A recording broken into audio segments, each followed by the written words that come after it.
السلام علیکم ناظرین، امید کرتا ہوں کہ آپ سب خیریت سے ہوں گے۔ ناظرین، 6 فروری کو ترکی اور شام کے علاقوں میں آنے والے زلزلے نے بڑے پیمانے پر تباہی مچائی۔ ریکٹر اسکیل پر زلزلے کی شدت 7.8 تھی، جس کے نتیجے میں اب تک 30,000 کے قریب لوگ جاں بحق ہو چکے اور نہ جانے کتنے لوگ ابھی بھی گری ہوئی عمارتوں کے ملبے تلے موجود ہیں۔ Internet, social media, print media میں اس زلزلے سے جڑی مختلف قسم کی آراء سامنے آ رہی ہیں۔ کچھ لوگوں کا ماننا ہے کہ یہ زلزلہ دجال نے بھیجا ہے۔ بعض محققین یہ بھی کہہ رہے ہیں کہ اس زلزلے کی وجہ ہارپ ٹیکنالوجی ہے، جس کی مدد سے آرٹیفیشل زلزلہ لایا گیا، اور اس کے پیچھے امریکہ اور اس کے لاڈلے ممالک برابر کے شریک ہیں۔ اسی طرح کچھ لوگ ان زلزلوں اور آفات کو مسلمانوں کی آزمائش یا ان کے غلط اعمال کا نتیجہ قرار دے رہے ہیں۔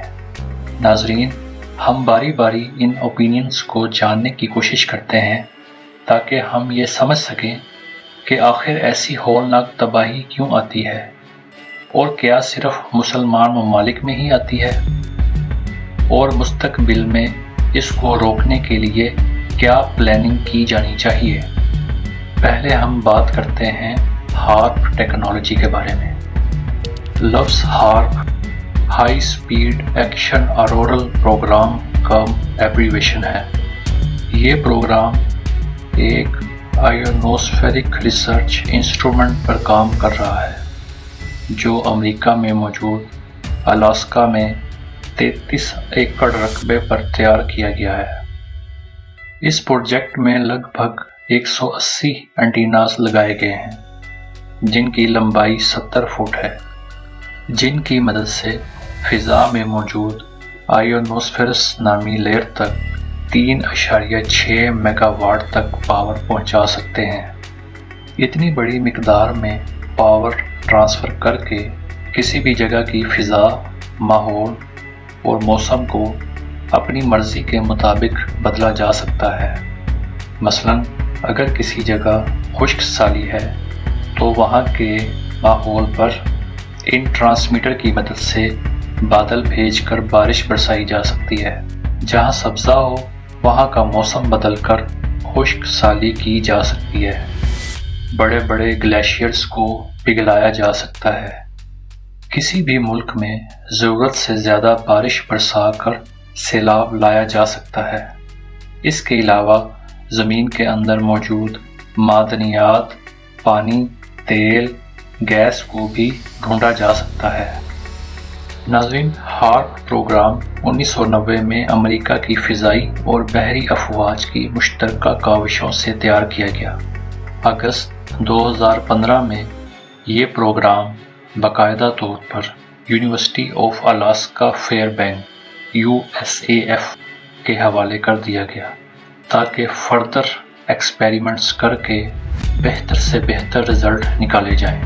ہارپ اپنی ویب سائٹ پر اپنے پروگرام کا موسم پر اثر انداز ہونے کو مکمل رد کر رہے ہیں۔ ان کے مطابق یہ پروجیکٹ 50 سے 60 کلومیٹر کے ایریا کو ہی جج کر سکتا ہے اور یہ موسم پر بالکل اثر انداز نہیں کرتا۔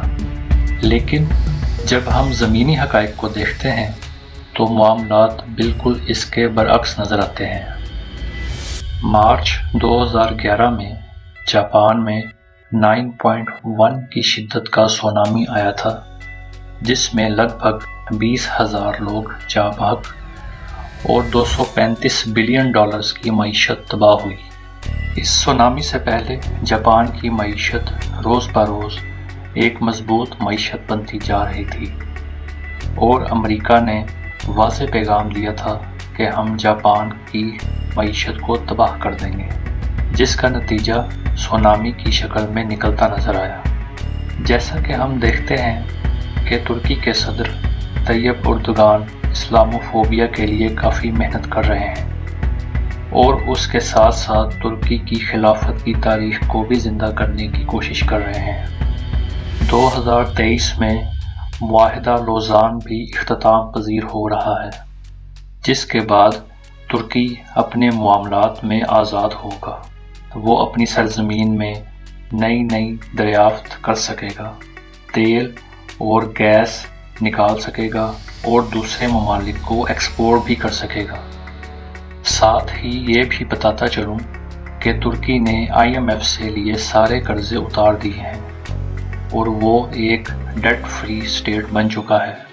اس کے ساتھ ساتھ ترکی کی یوکرین کے مقابلے میں روس کے ساتھ مراسم کافی دوستانہ ماحول کے بنتے جا رہے ہیں، جو امریکہ اور نیٹو کنٹریز کو کھٹک رہے ہیں، اور امریکہ نے بھی کئی مواقع پر ترکی پر پابندیاں لگانے اور اس کو نقصان پہنچانے کی وارننگ دے دی ہے۔ آپ کو یہ بھی معلوم ہے کہ سعودی عرب کا علاقہ جہاں کھجور کے علاوہ کچھ نہیں اگتا تھا، اب وہاں باقاعدہ طور پر گندم، چاول، سبزیوں اور فروٹ کی کاشت ہو رہی ہے، اور ایک بنجر، پتھریلا اور ریتیلا علاقہ زرعی ملک میں بدلتا جا رہا ہے۔ ساتھ ہی وہاں موجود مذہبی پابندیاں بھی ختم کی جا رہی ہیں، اور سینماؤں، کیسینوز کے کھولنے کی نہ صرف اجازت دے دی گئی ہے بلکہ دوسرے غیر اسلامی ایونٹس مثلاً ہیلووین کو وہاں کی عرب ایلیٹ کلاس نے باقاعدہ طور پر منایا ہے۔ اس کے ساتھ ان ممالک کو تسلیم کرنے اور ان سے تجارتی تعلقات بڑھانے کی بھی باتیں ہو رہی ہیں، جو بیت المقدس پر غاصب اور لاکھوں مسلمانوں کے قاتل ہیں۔ اسی طرح پاکستان کی رجیم چینج کو بھی انہی واقعات کی ایک کڑی کہنا غلط نہ ہوگا، جہاں عمران خان صاحب نے ترکی کے صدر طیب اردگان کے ساتھ اسلاموفوبیا اور غیر مسلموں میں اسلام کے غلط تصورات کو ختم کرنے کے لیے بھرپور کوشش کی، تو جب پاکستان بھی ایک تیزی سے ابھرتی اکانومی بننے لگا تو ساتھ ہی اسے بھی کئی دہائیاں پیچھے دھکیل کر دشمن طاقتوں کا غلام بنا دیا گیا۔ اس کے ساتھ ساتھ یہ بھی نوٹ کرتے جائیں کہ ترکی جس جگہ واقع ہے اس بیلٹ کو ایلپائڈ بیلٹ کہتے ہیں، جو کوہ ہمالیہ، کوہ قراقرم، ہندوکش وغیرہ کو کور کرتی ہے، اور اس بیلٹ میں پہاڑوں کی کثرت کی وجہ سے زلزلوں کا آنا معمول ہے۔ ایک بات یاد رکھیں کہ زلزلہ خود کسی کو نقصان نہیں پہنچاتا، بلکہ زلزلے کے نتیجے میں گرنے والی عمارتوں اور انفراسٹرکچر کے گرنے سے انسانی جانوں کا نقصان ہوتا ہے۔ آپ دیکھ سکتے ہیں کہ اس زلزلے میں جتنی بھی ملٹی سٹوری بلڈنگز تھیں ان کے گرنے کی وجہ سے ہی اموات ہوئی ہیں، نہ کہ روڈ پر چلتے لوگوں کی۔ اگر ایلپائڈ بیلٹ پر واقع ممالک زلزلہ پروف ملٹی سٹورنگ بلڈنگ بنائیں تو انسانی جانوں کے ضیاع سے بچ سکتے ہیں۔ زلزلہ پروف ٹیکنالوجی میں flexible foundation technology, vibrational control devices, pendulum power جیسی ٹیکنالوجیز کو استعمال کیا جا سکتا ہے۔ پھر چاہے ہارپ ٹیکنالوجی کو استعمال کر کے زلزلے آئیں یا قدرتی، اس طرح کے نقصان نہیں ہوں گے جو اب ہوئے ہیں۔ اب آتے ہیں اس بات پر کہ آیا یہ زلزلے، سیلاب اور قدرتی آفات دجال بھیج رہا ہے؟ دجال کے وجود میں تو کوئی شک نہیں، کیونکہ اس کا ذکر احادیث میں بکثرت ملتا ہے، اور یہ بھی حقیقت ہے کہ اس کے پاس ایسی طاقتیں ہوں گی کہ انسانی عقل اس کے سامنے بے بس ہوگی۔ وہ جہاں چاہے گا وہاں خوشحال، اور جہاں چاہے گا وہاں بھوک، پیاس اور بدحالی ہوگی۔ جس کو چاہے گا مار ڈالے گا اور جس کو چاہے گا مار کر زندہ کر دے گا۔ لیکن یہ تب کی بات ہے جب وہ آئے گا۔ احادیث میں یا قرآن میں کوئی ایسا اشارہ نہیں ملتا کہ وہ اپنے آنے سے پہلے کچھ کرے گا۔ ہاں البتہ ہارپ ٹیکنالوجی، اینیمیٹڈ ایلیوژنز وغیرہ کی مدد سے دجال کے آنے کا میدان تیار کیا جا رہا ہے، مگر سوشل میڈیا پر آپ دیکھیں تو اکثر یہی کہہ رہے ہوتے ہیں کہ زلزلے دجال کی وجہ سے آ رہے ہیں، وہ ہی سیلاب بھیج رہا ہے وغیرہ وغیرہ۔ سوشل میڈیا پر مسلمانوں کو دجال کے بارے میں تبصرہ کرتے دیکھ کر لگتا یہ ہے کہ نان مسلم سے زیادہ مسلمانوں کو دجال کی آمد کا شدت سے انتظار ہے کہ وہ کب آئے گا۔ باقی دجال کے اوپر میں الگ سے ویڈیو بناؤں گا جس میں میں بتاؤں گا کہ مسلمان ناسمجھی میں بھی دجالی فتنہ میں پھنس چکے ہیں۔ ایسا بھی نہیں ہے کہ یہ آفات صرف مسلمان ممالک میں ہی آتی ہیں۔ امریکہ میں ہر سال گرمی کے موسم میں سیلاب آتے ہیں اور سردی میں برفانی طوفان۔ اگست 2017 میں ہریکین ہاروے کے نام سے ٹیکساس میں طوفان آیا جس کی وجہ سے 10 لاکھ لوگ بے گھر ہوئے، 125 بلین ڈالرز کا نقصان ہوا اور اموات 107 ہوئیں۔ مگر آج آپ ٹیکساس جا کر دیکھیں کہ کوئی طوفان کا اثر آپ کو نہیں ملے گا۔ اسی طرح کیلیفورنیا میں 2022 میں جنگل میں آگ لگی جس کی وجہ سے 63,000 ایکڑ پر موجود جنگل جل کر خاکستر ہو گیا۔ 2019 میں یوکے میں جنگلات میں آگ لگنے سے 72,000 ایکڑ رقبہ تباہ ہوا۔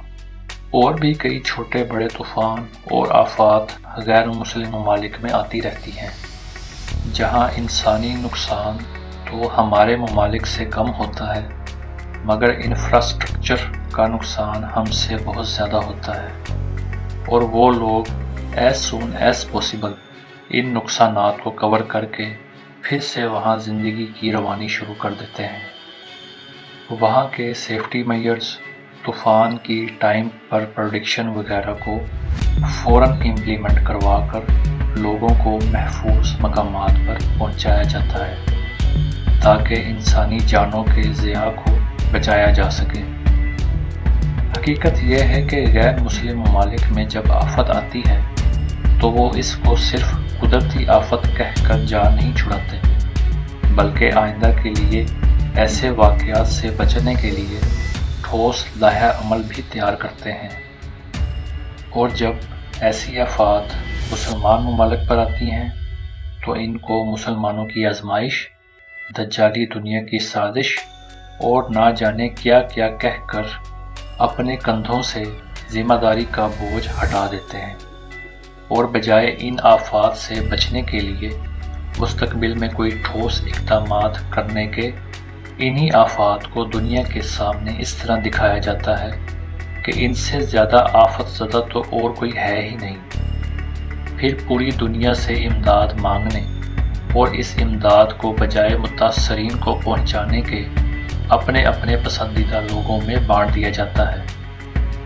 میرا سوال ان سب مسلمان ممالک کے سربراہان سے ہے کہ کیا ہم اب بھی اپنے ملک میں آئے سیلاب اور زلزلے کو قدرتی آفت یا ہارپ ٹیکنالوجی کا نتیجہ کہہ کر اپنی ذمہ داری پوری کریں گے، یا سنجیدگی سے سوچ بچار کر کے ایسی آفات سے بچنے کے لیے کوئی لائحہ عمل بھی تیار کریں گے؟